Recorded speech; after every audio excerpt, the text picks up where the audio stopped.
આરોગ્ય કેન્દ્રમાં તાપણા મામલે હવે કાર્યવાહી હાથ ધરવામાં આવી છે ત્યારે બે કરાર આધારિત કર્મી બરતરફ કરવામાં આવ્યા છે।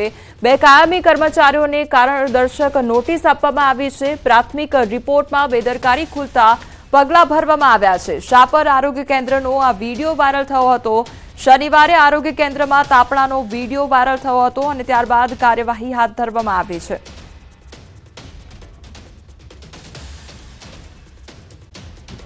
હવામાન વિભાગ દ્વારા આગાહી કરવામાં આવી છે ત્યારે આગામી સમયમાં 3 થી 4 દિવસ બાદ હવામાનમાં ફેરફાર જોવા મળી શકે છે। ઉત્તર પૂર્વના જે પવનોની ગુજરાતમાં અસર જોવા મળી રહી છે।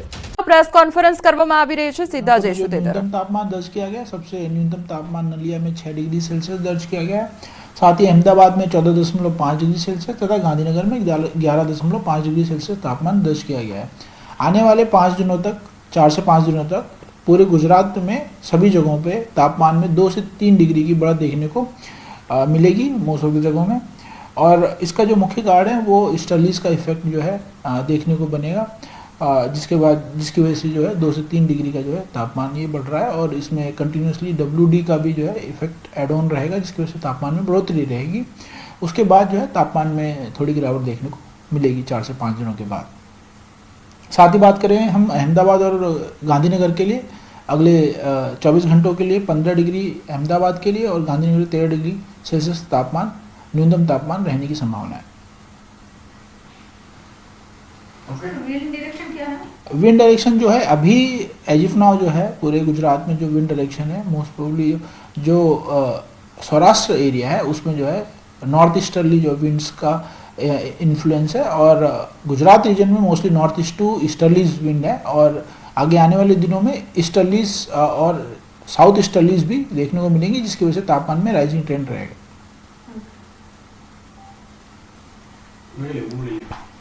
રાજકોટના જસદણ પંથકમાં લેન્ડ ગ્રેબિંગની ફરિયાદ કરનાર ઘનશ્યામ રાજપરાની હત્યા કરવામાં આવી છે।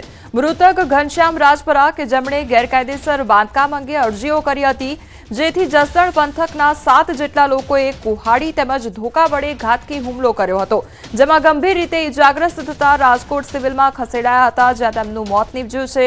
જો કે મૃતકના પરિવારજનોનું કહેવું છે કે જ્યાં સુધી આરોપીઓની ધરપકડ કરવામાં નહીં આવે ત્યાં સુધી તેઓ મૃતદેહનો સ્વીકાર કરશે નહીં। સાથે જ મૃતકના પરિવારજનો દ્વારા વિછિયાબંધનું એલાન પણ આપવામાં આવ્યું છે। એવું છે પલોટ બાબતથી અમારે રબરે 4-5 વર્ષથી ડખા હાલતા હતા। જિલ્લાની બગસરા પાલિકાએ વેરામાં વધારો કર્યો હતો અને જેને લઈને ચેમ્બર ઓફ કોમર્સે આજે બંધનું એલાન કર્યું છે। તમામ વેપારીઓએ વેપાર ધંધા બંધ રાખી પાલિકા સામે વિરોધ નોંધાવ્યો છે। બગસરા પાલિકાએ 700 રૂપિયાનો વેરો વધારતા શહેરીજનોમાં ભારે રોષ જોવા મળી રહ્યો છે, તો પાલિકાએ સફાઈ, સ્ટ્રીટ લાઇટ, ભૂગર્ભ ગટર તેમજ પાણી સહિતના વેરામાં વધારો કરતા લોકોમાં રોષ ભભૂકી ઉઠ્યો છે। વેપારીઓ રેલી કાઢી નાયબ કલેક્ટર, મામલતદાર અને ચીફ ઓફિસરને આવેદનપત્ર આપી રજૂઆત કરશે। हमारी साथ हाल संवाददाता राजन जोड़ाई गया है। राजन, आज तमाम जे वेपारीओ छे तेमना द्वारा बंध पाडवामां आव्युं छे, क्या प्रकारनो माहोल हाल जोवा मळी रह्यो छे?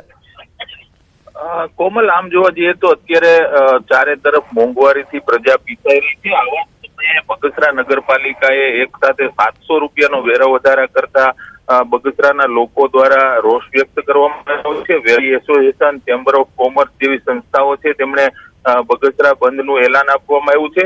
આજે બગસરા શહેર છે સજ્જડ બંધ છે અને પાલિકા દ્વારા કરવામાં આવેલા વેરા વધારાનો વિરોધ કરી રહ્યા છે। રેલી કાઢી અને આવેદન પત્ર પણ આપવામાં આવશે અને કોઈ પણ સંજોગોમાં નગરપાલિકા દ્વારા વેરા વધારો છે પાછો ખેંચવાની માંગ કરવામાં આવી રહી છે। કોમલ जी राजन, समग्र माहिती बदल आपनो आभार।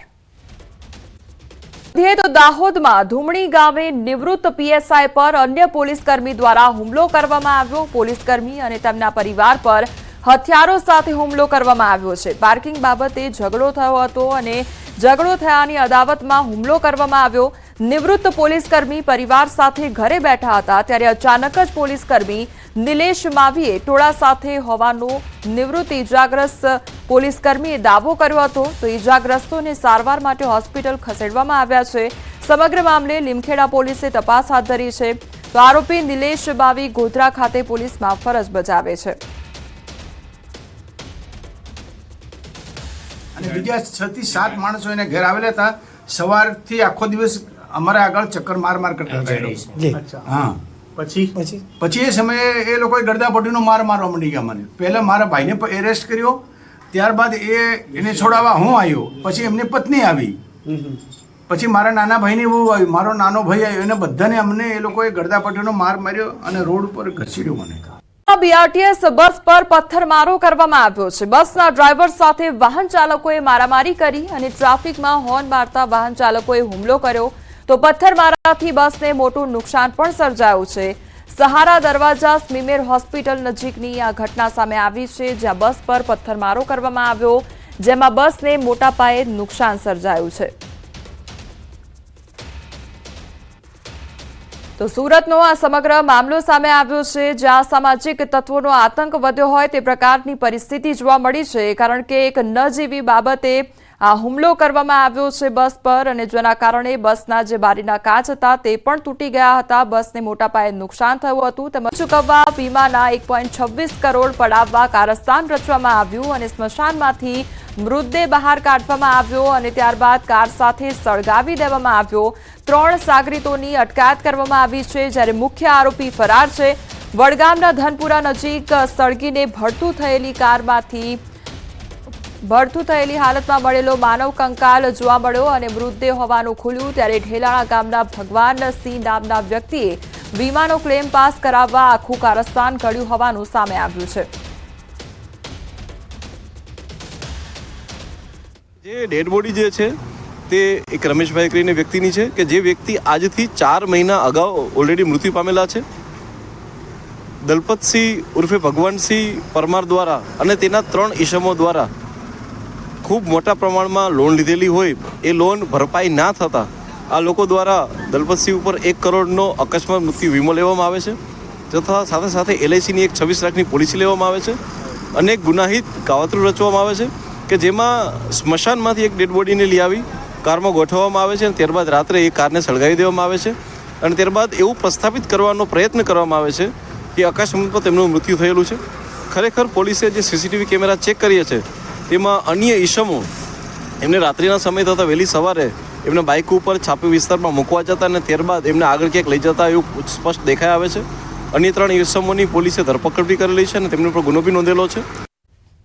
કિસ્સો સામે આવ્યો છે માતા પિતા માટે, જ્યાં અત્યંત લાલબત્તી સમાન કિસ્સો સામે આવ્યો છે અને 10 વર્ષના બાળકીની ટાઈ હુકમાં ફસાતા મોત નીપજ્યું છે. વડોદરાના નવાપુરા વિસ્તારની આ ઘટના કે જ્યાં હિંચકા પર રમી રહેલા બાળકની ટાઈ ફસાતા મોત નીપજ્યું અને પરિવાર પ્રસંગમાંથી પરત આવ્યો અને કિશોર હિંચકા પર રમતો હતો ત્યારે ટાઈ હિંચકાના હુકમાં ફસાતા ગળે ટૂંપો આવી ગયો અને બાળકનું મોત નીપજ્યું. કિશોરને ખાનગી હોસ્પિટલમાં સારવાર અર્થે લઈ જતા તેનું મોત નીપજ્યું. એકના એક પુત્રનું અકાળે મોત નીપજતા પરિવારમાં શોકનો માહોલ છવાઈ ગયો છે.